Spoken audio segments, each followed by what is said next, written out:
Thanks so much for joining me, Cheryl. As an entrepreneur, what have been some of the biggest challenges for you? And not just as a rural entrepreneur, but also as a woman entrepreneur. Hmm. Uh, there's been significant challenges, and I think, yes, again, you point to being in rural Ontario, being a woman entrepreneur, but also being an entrepreneur in the midst of what we've all gone through, which is the pandemic, and trying to bring a product and an experience to life. All of those things sort of compressed together create challenges. And as an entrepreneur, if you don't have a challenge or a problem, then you're not an entrepreneur. I mean, really, we all face them. Everybody thinks we don't. Everybody's looking at everyone else thinking you're so amazing and you're doing amazing things, but we're all struggling with the same things. We're struggling with how to have the right communications with our suppliers and our vendors.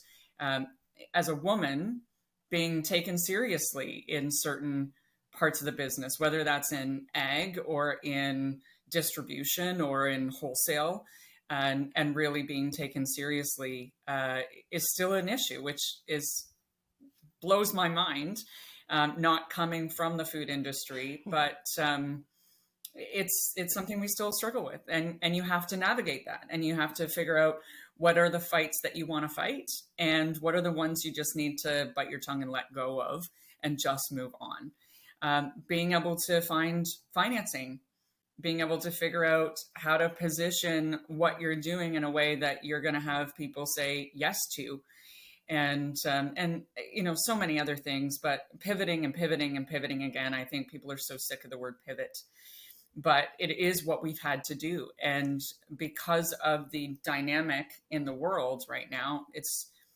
just what we've had to do. And so the challenge of constantly remaking yourself, or not even remaking, just evolving what you're doing based on the situation that's being thrown at you.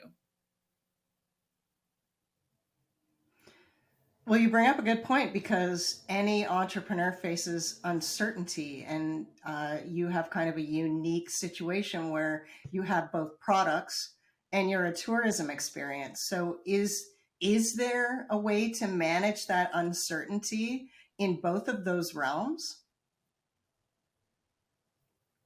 I think uncertainty just comes with entrepreneurship. I think if you're not good with uncertainty, then it is something that you're going to fail at, because everyone experiences it. When you look at having sort of multiple lines, being able to constantly figure out what's the thread between them. So when you look at the uncertainty in one, making sure that you've understood how the other's connected and bringing those along together. So when we started the ice cream business, it was really an offshoot of a problem that we had in the dairy industry for goat milk. And it was, how do we solve for this problem long term? How do we create sustainability potentially for our farm and other farms? Could we support that, as opposed to just sit back and watch and wait and let it happen to us? And I think that's the challenge, right? And as an entrepreneur, I think we're wired to say, how do we become part of the solution versus just complaining about the problem that's in front of us? And when we started that ice cream, we didn't know there'd be a pandemic in the middle of it. We anticipated certain challenges based on the product that we had. We anticipated certain things. We couldn't have anticipated that, but it happened. And so then it's a matter of, okay, so if we want to protect this, what do we do? What are people asking for? How do we evolve that to a place where it continues to have life? And it's really sort of growing this little thing and saying, we want to continue to make sure that it stays here. And so we start to evolve that, and the uncertainty that comes along with it, you have to weigh that. You have to take that risk and say, okay, I'm weighing what this is. I'm looking at the environment. I'm looking at, both finances as well as values, as well as what people are asking for, as well as where we are geographically. And I'm saying, is this doable or not? And if it is, putting our heart and soul into making sure that we're doing it well. Is there really such a thing as work-life balance when you're an entrepreneur? Um, I would say no, but I'm also really bad at it, and so it is one of the skill sets that I'm still trying to wrap my head around. And partly you feel responsible for people, for product, for the bills coming in, and it often feels like there isn't time for balance. And I would say there is a time and a place for balance, and sometimes things are out of balance. And the question becomes, where are you getting moments of balance? Where are you getting moments of rest? Where are you getting moments of it? As opposed to looking at it like a 9 to 5 job and I get my nights and weekends. That's not an entrepreneur's life. And so, is there a way that you can rethink what balance looks like and decide what balance is for you? And that might be, I take an hour in the morning just to myself and I read a book or I listen to a podcast, right? It could be just any number of those things. But you've got to look at what that is for you. It's not the same as someone who's not an entrepreneur. Well, all that being said, what brings you the greatest satisfaction being an entrepreneur?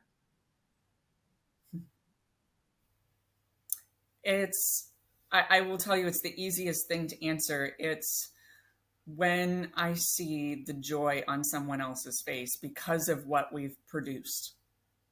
And that could be that they're able to eat ice cream again after, having pain and suffering with other ice creams. It could be just the joy that they found in that flavor. It could be, a family that's had an experience with me and they've learned something about agriculture and where their food comes from. It's someone who's, taken the moment and they've been in the moment and their soul has been filled because they've cuddled a baby goat, or they had a chance to be out in nature with animals and feel the sort of healing that creates and the moments that create. When people come away and say, thank you so much for doing this, that keeps us going, because it's not always the bottom line. Success, people will often say, you're so successful. And I will often say, well, that depends on your definition of success. And everyone has a different definition of success. And for us, it's the experience we create. It's the 5-star review because someone walked away feeling joy and feeling peace and feeling that stress leave them. On the other end of the scale, what keeps you up at night? Finances. How to get through the winter to another spring and summer. That's always what keeps me up at night the most, is how do you just continue to go and go and go and go? Getting a sense of rest and knowing that you can do that. But finances are always the top of the list, figuring out how to keep going. What's the best advice you've ever gotten being an entrepreneur? Best advice. There's one that just pops to mind. So, and maybe another will, but one of the best pieces of advice, especially when I started looking at not just the ice cream, but in particular the agritourism, which is, you are not your target market. And people will forget that. And so when you go out to get feedback, you shouldn't get feedback from yourself. You shouldn't get feedback from your immediate family. You need to get feedback from the people who really are the target for what you're doing and what you're creating. When you live in a farm community, for example, and you have a farmer come by and say, that's ridiculous, doing goat yoga or doing this, like, that's just crazy. Nobody's going to pay to do that. I have remind myself they are not the target market. And there are people for whom have never had that experience of being out in a farm field and learning about agriculture and soil and where their food comes from. And so knowing that you've got to keep that person in mind is one of the big pieces of advice that's really helped me. What do you wish someone would have told you before you became an entrepreneur? I wish they would have told me that I would have less money, less sleep, and less free time than staying with my career. That's what I wish they would have told me. Everybody thinks, oh my gosh, you're your own boss and you can do whatever you want. And that's not true. You're a support system for many other people, and you're bringing things to other people, and there's a responsibility that comes along with that. And you need to take that seriously. And so having the joy of what we're doing, it counterbalances some of those other things. And we know, hey, we're doing the right thing still. We can get up tomorrow and do it again. Speaking on kind of a broad scale, what is your hope for the future when it comes to rural communities in general?